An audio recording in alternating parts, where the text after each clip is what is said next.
I remember seeing the trailer for this film and thinking, this looks like something that I would adore.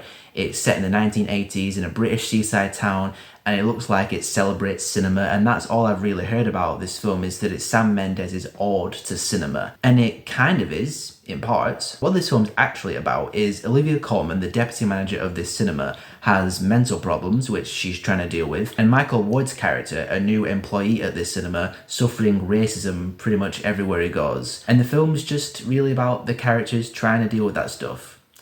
Oh yeah, and Olivia Colman and Michael Wood's characters have a romance, which I did not buy at all. I'm not gonna lie. Their romance never worked for me. So when they're going through their ups and downs, I just felt nothing. Apart from in a couple of scenes, I just didn't really feel like they had any real chemistry together. Friendship and platonic chemistry, yeah, maybe. But romantic chemistry, no. So Empire of Light is an exploration of mental health, and it's an exploration of racism, and sometimes it's an ode to cinema.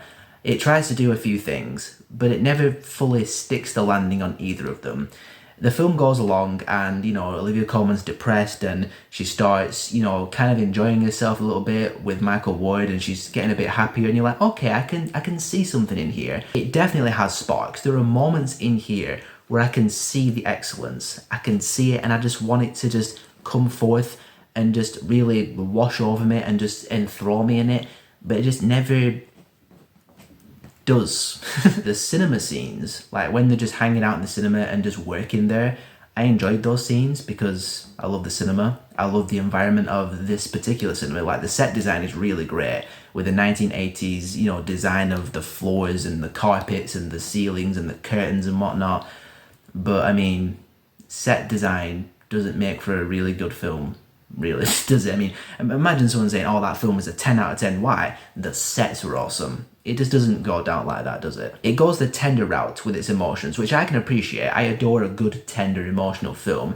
It's just through the direction and the execution, it comes across as more mundane for the most part. And the scenes where Olivia Colman's character or Michael Wood's character experience the heavy spats of the emotional depression or the racism, some of those scenes just felt a bit heavy-handed. And then out of nowhere, you have Toby Jones talking with Michael Wood in the projection booth, talking about how magical films are and how it's all about the illusion of life and stuff. And there's some great lines in that scene which translate to the magic of films. There's a lot of stuff it tries to do, but it just never really horns in on one particular thing. It felt a bit surface level with some of the themes, like the racism stuff and the mental health stuff. It just feels a bit standard in the way that it's done. From the trailer, I really wanted to love this film. It looked like it was going to be right up my alley. I love films about films, or films about the magic of films, which is why I cannot wait to see The Fabelmans finally. But unfortunately, this film just didn't really tick the boxes for me.